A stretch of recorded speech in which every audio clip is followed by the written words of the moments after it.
प्रिय विद्यार्थियों, मैं खुशबू तिवारी आज फिर आप लोग के साथ उपस्थित हूँ सारण गुरु के इस डिजिटल क्लासरूम में।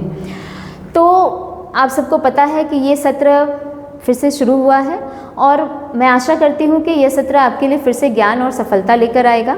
इसी के साथ मैं अपना क्लास शुरू करने जा रही हूँ। आप सभी को पता ही है कि मैं आपकी इंग्लिश की टीचर हूँ, ठीक है। तो इसके पिछले क्लासेस में हमने क्लास 10 के बहुत सारे लेसन्स कंप्लीट किए थे, जिसमें पनोरमा का आपका प्रोज और पोइट्री दोनों में से कंप्लीट हुआ था। आप वीडियोस में जाकर देख सकते हैं, प्लेलिस्ट में पूरा डिटेल वीडियोस उसमें दिया गया है। अब जो इंग्लिश रीडर है उसमें आपके 2 चैप्टर्स कंप्लीट हुए थे। उसके आगे का लेसन है द बेट, उसको आज मैं डील करने जा रही हूँ। तो चलिए शुरू करते हैं। सो द बेट, बेट से हम क्या समझते हैं? बेट का मतलब हम सभी को पता ही है। बेट का मतलब होता है जब हम बाजी लगाते हैं, है ना। जब हम किसी के साथ बेट लगाते हैं किसी भी चीज़ को लेकर कि बेट लगा लो, ऐसा हो सकता है, ऐसा कर सकते हैं, तुम हार जाओगे मैं जीत जाऊंगा, इस तरह का जो हम करते हैं वो होता है बेट, ठीक है। तो आज हम उसी चैप्टर के साथ डील कर रहे हैं, जिसको किसने लिखा है? एंटन चेखव ने लिखा है। बहुत ही इंटरेस्टिंग स्टोरी है। तो आज हम उसके साथ शुरू करते हैं।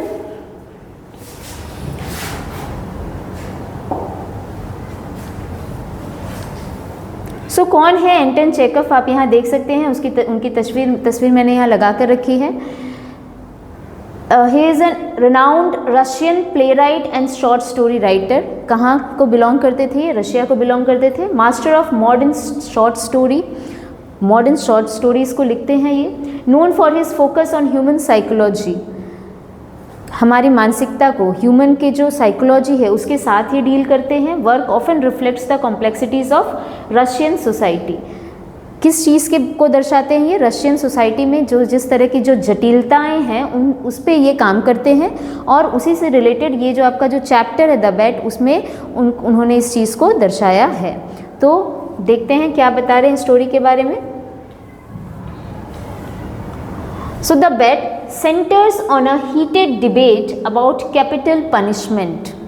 किस चीज़ पे ये को डील कर रहा है? तो कैपिटल पनिशमेंट पे ये डील कर रहा है। पूरा फोकस है कि कैपिटल पनिशमेंट देना चाहिए या फिर set when death penalty versus life imprisonment, यानी 2 चीज़ पे ये फोकस कर रहा है। एक है कैपिटल पनिशमेंट और दूसरा है लाइफ इम्प्रिजनमेंट। दोनों का मतलब क्या होता है? कैपिटल इम्प्रिजनमेंट का मतलब, कैपिटल पनिशमेंट का मतलब होता है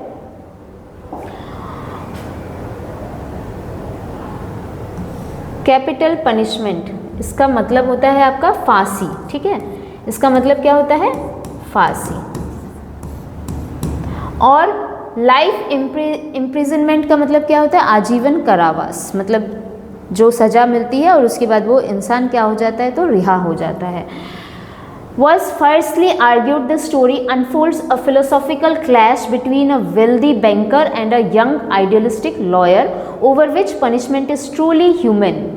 A banker and a lawyer argue whether life imprisonment is better than death. They make a bet. तो इस पे ही बेट वो लगाते हैं। किस चीज़ पे? क्या यहाँ आर्ग्यू हुआ? Story unfolds a philosophical clash between wealthy banker. Banker है, यहाँ पे 2 कैरेक्टर है, 2 मेन कैरेक्टर है। एक है कौन? तो एक है बैंकर, सॉरी, एक है बैंकर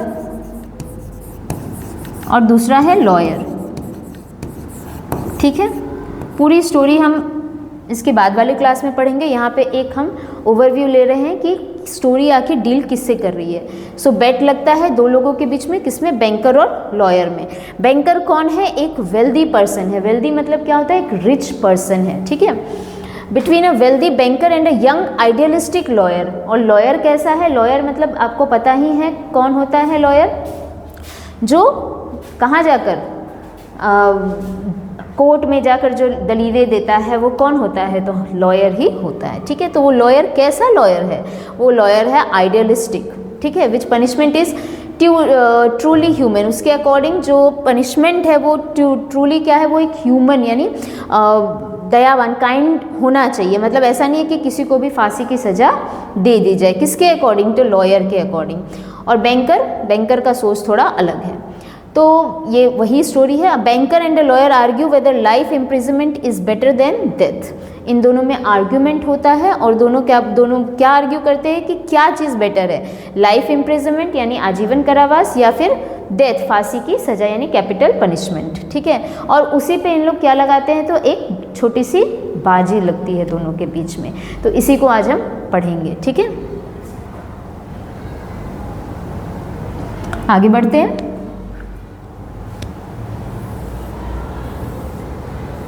सो प्लॉट क्या बोल रहा है, अ हाई स्टेक्स बेट। ठीक है, क्या आर्ग्यूमेंट होता है, कहाँ का सीन है, तो एट अ पार्टी, कहाँ पे ये होता है, तो एक पार्टी में होता है। ठीक है, एक पार्टी में the banker claims death penalty is more human. Banker के अकॉर्डिंग जो डेथ पेनल्टी है वो ज़्यादा ह्यूमन है एज कंपेयर टू जो लाइफ इम्प्रिजनमेंट है, मतलब आजीवन कारावास से ज़्यादा बेटर क्या है, तो डेथ पेनल्टी मतलब कैपिटल पनिशमेंट। ठीक है, और लॉयर क्या बोलते हैं, the young lawyer insist life imprisonment is better than execution.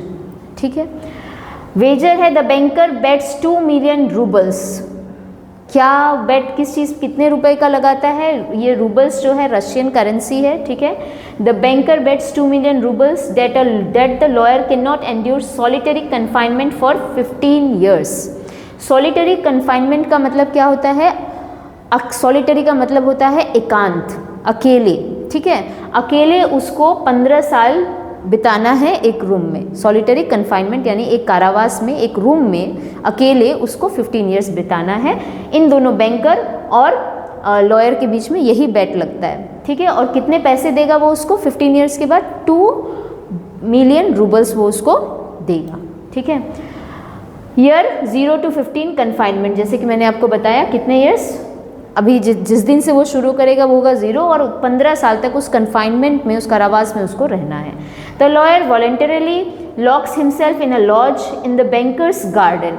और अब यहाँ पे जो लॉयर है वो अपने आप को कहाँ पे रखता है, कहाँ उसको लॉज किया गया, कहाँ रखा गया, तो बैंकर के गार्डन में एक लॉज है, एक रूम है, उसी में उसको रखा गया, cut off from the world, जिसको वर्ल्ड मतलब दुनियादारी से कोई मतलब नहीं है। ठीक है, ये उन लोग के साथ डील हुई थी, उसको किसी तरह का कोई चीज़ नहीं मिलेगा, क्या हो रहा है नहीं हो रहा है इस चीज़ के बारे में उसको कुछ भी पता नहीं चलेगा। लेकिन कुछ शर्तें थी लॉयर की जो उसने रखी थी। 15 year the deadline, as the term nears it and the bankers fortune has dwindled making the bet a matter of life and death. अब क्या हो रहा है कि टर्म आपका 15 ईयर्स के बाद जब कंप्लीट होगा तो उसके बाद बैंकर फॉर्चुनेट हो जाता है। किस चीज़ के लिए फॉर्चुनेट, भाग्यशाली होता है, फॉर्चुनेट मतलब भाग्य होता है। ठीक है, तो किस चीज़ के लिए, अनफॉर्चुनेट नहीं, फॉर्चुनेट होता है बैंकर जिसको पैसे देने थे। Making the bet a matter of life और डेथ, बेट को एक मैटर बना देता है मरने या जीने का, मतलब होता क्या एट द एंड ये हम आगे पढ़ेंगे। ठीक है, तो यहाँ पे लॉयर को जो कन्फाइनमेंट मतलब दिया जाता है उसमें लॉयर कुछ अपनी शर्तें रखता है, उसको क्या क्या चीज़ें उस टाइम पे उस कन्फाइनमेंट पीरियड में मिलेंगी। बेसिक नीड्स तो दी जाती है ना, जैसे अगर कोई भी जेल जाता है तो वहाँ पे भी उसको खाने पीने की व्यवस्था दी जाती है, आप ऐसे इमेजिन कर सकते हो। वैसे ही जो लॉयर है उसने भी कुछ कुछ चीज़ें बोली कि उसको ये सारी चीज़ें चाहिए, जैसे उसको कुछ बुक्स, बेसिक अब खाने को तो उसको मिलेगा ही लेकिन उसको बुक्स भी मिलेंगी जितना वो चाहेगा, जब उसके कंप्लीट हो जाएंगे जो बुक्स उसके बाद वो फिर पढ़ेगा। ठीक है, तो इस तरीके की फैसिलिटीज़ होती है वहाँ पे। आपने सुना होगा बहुत सारे लोग जेल में बैठकर भी किताबें लिखते हैं, तो इस तरह का उसने भी अब कुछ शर्तें रखी और इस पर बैट लगा। होप कि आपको समझ आ रहा होगा क्या क्या पॉइंट्स हमने समझ लिया कि 15 ईयर्स का बैट लगा था, कहाँ पे लगा था, पार्टी में लगा था, किसके किसके बीच लगा था, लॉयर और बैंकर के बीच लगा था। ठीक है, आगे बढ़ते हैं। सॉरी, अब बैंकर किस तरह का इंसान है, 2 कैरेक्टर्स जो मेन कैरेक्टर थे वो मैंने आपको बताया कौन है, द बैंकर और लॉयर, ये 2 लोग हैं। ठीक है, तो बैंकर किस तरह का इंसान है, materialistic, impulsive and driven by pride and ego. The banker initially values money over human life. By the stories end, he is deeply humbled by the lawyer's remarkable transformation. क्या बोला, materialistic, impulsive and driven by pride, ego. Banker में क्या है, वो बहुत materialistic है, उसको सारी लग्जरियस चीज़, ये सारी चीज़ों पे बहुत मतलब चाह रहती है लेने की, प्राइड है उसके अंदर बहुत ज़्यादा, ईगो है उसके अंदर बहुत ज़्यादा। The banker initially values money, शुरू में वो किस चीज़ को वैल्यू करता था, सिर्फ मनी को, पैसे को, ओवर ह्यूमन लाइफ। किसके लिए, मतलब अगर ह्यूमन लाइफ और पैसे पे उसको कुछ डिसाइड करना हो तो वो पैसे को प्रेफरेंस देगा as compare to human life. Human से उसको कोई लेना देना नहीं है, मतलब उसको पैसा ज़्यादा इंपॉर्टेंट था। By the stories and, story के एंड में आपको समझ आएगा, he is deeply humbled by the lawyers remarkable transformation, कि लॉयर ने कैसे उसके अंदर वो परिवर्तन लाया और उसको समझ आया कि पैसे से ज़्यादा एक इंसान की अहमियत है।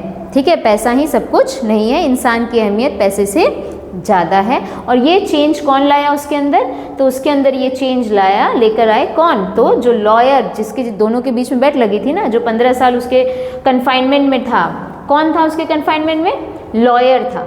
ठीक है, और बैंकर में वो चेंज लेकर आता है। तो यही हमको जानना है, क्या बैंकर उसको 2 मिलियन रूबल्स देगा, पैसे देगा, क्या वो 15 साल तक कन्फाइनमेंट में रह पाएगा, कौन, लॉयर, उसके कन्फाइनमेंट में रह पाएगा, कारावास में रह पाएगा, क्या उसकी सारी शर्तें पूरी हो पाएंगी कि नहीं हो पाएंगी, ये सारी चीज़ें हम स्टोरीज जब शुरू होगी, स्टोरी जब, तब मैं आपको बताऊंगी। चलिए इसके आगे बढ़ते हैं। अभी तो ये हमने बैंकर के बारे में पढ़ा, अब इसके आगे हम लॉयर के बारे में पढ़ते हैं। ठीक है,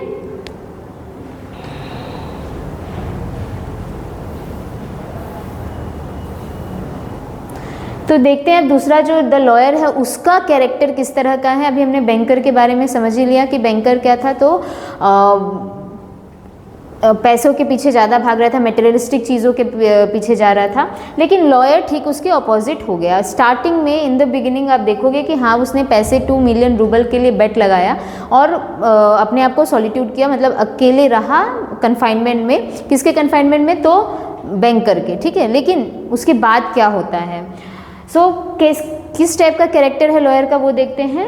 लॉयर इंटेलेक्चुअल है, डिसिप्लिन्ड है, he first accepts the bet out of greed for money.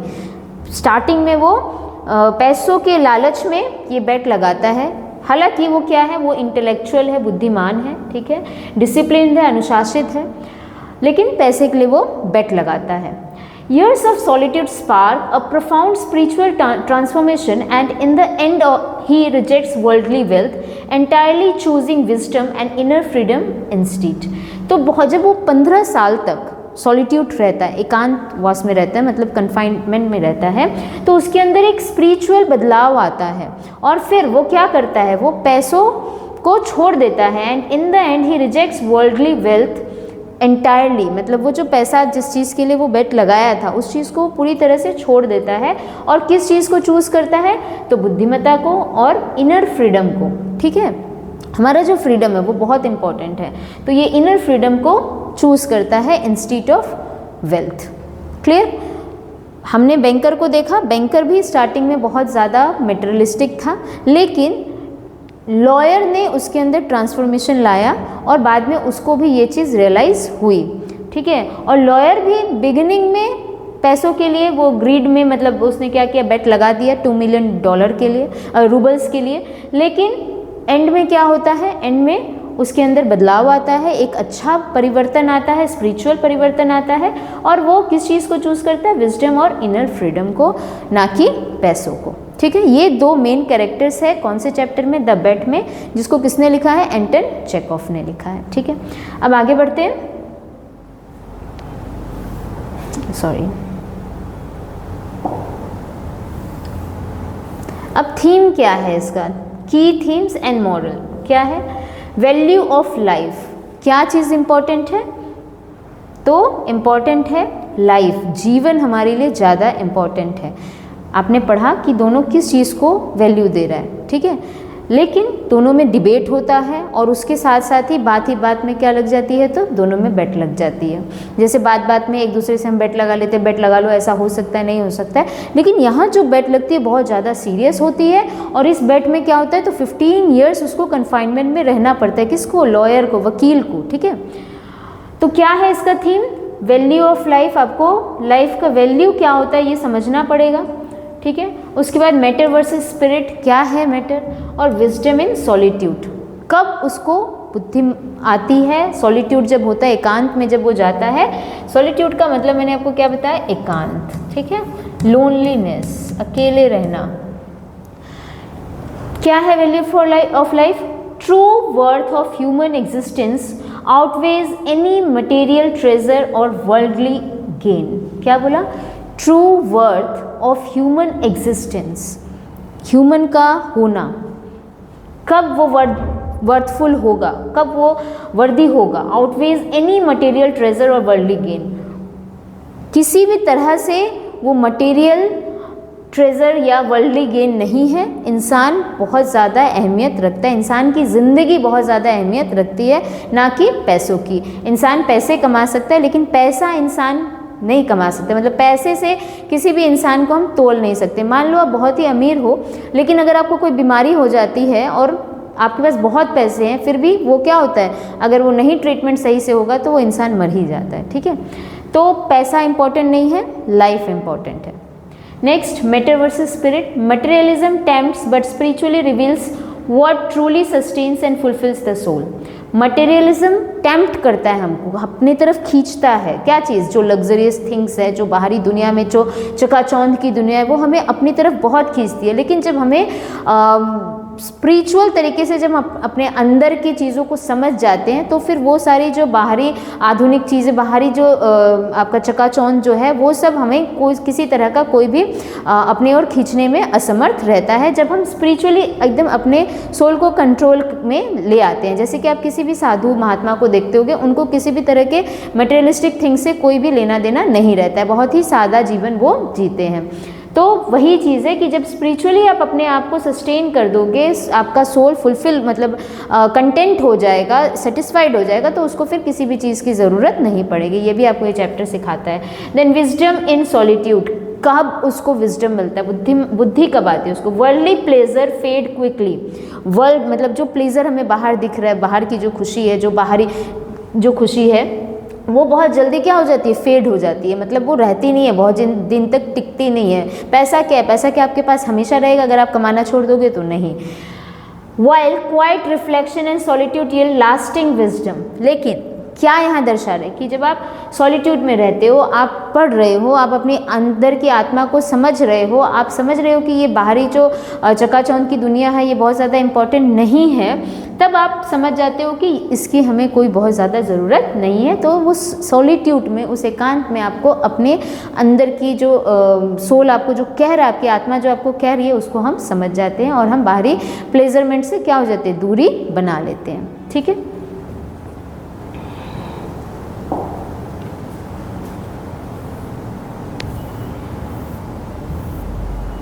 तो कुछ वर्ड मीनिंग है, उसको हम देख लेते हैं।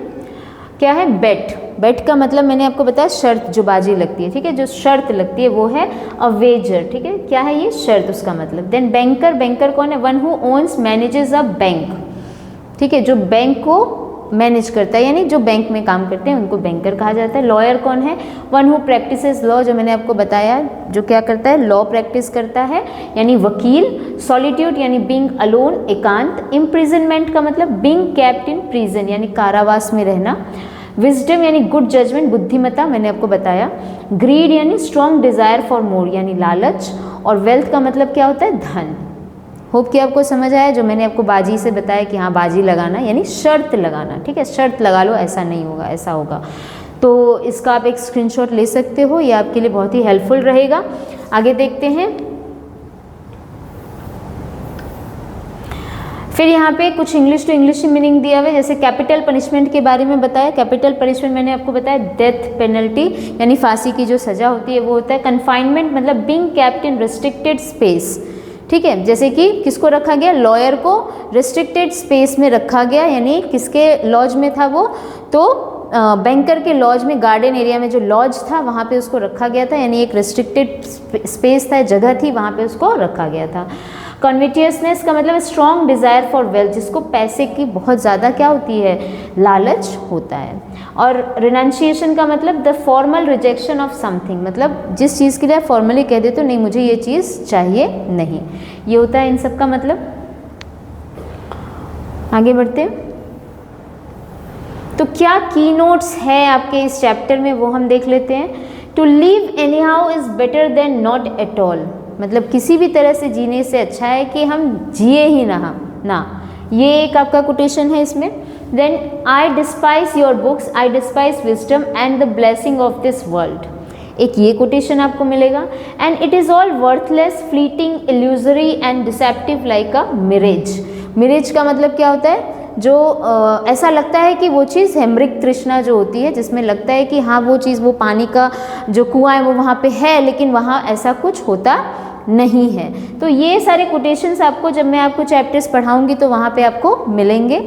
तो होप आपको समझ आया होगा कि हम जो आगे इस चीज़ को, सारी चीज़ को डिस्क्राइब करेंगे वो इन सब पे ही बेस्ड रहेगा, चैप्टर जब मैं डिस्क्राइब करूँगी आप सबको, ठीक है। तो आपका होमवर्क रहेगा, जितना मैंने आपको वर्ड मीनिंग दिया है इसको आप नोट डाउन कर लेना, और बाकी जो भी चीज़ आपको समझ में आया, जैसे आपका क्या है, तो चैप्टर का कैरेक्टर, यानी दो मेन कैरेक्टर है, कौन कौन से हैं, the lawyer and the banker, ये दो मेन कैरेक्टर है, दोनों में क्या क्या क्वालिटीज़ हैं, ये सारी चीज़ें आप लिख कर रखोगे, ठीक है।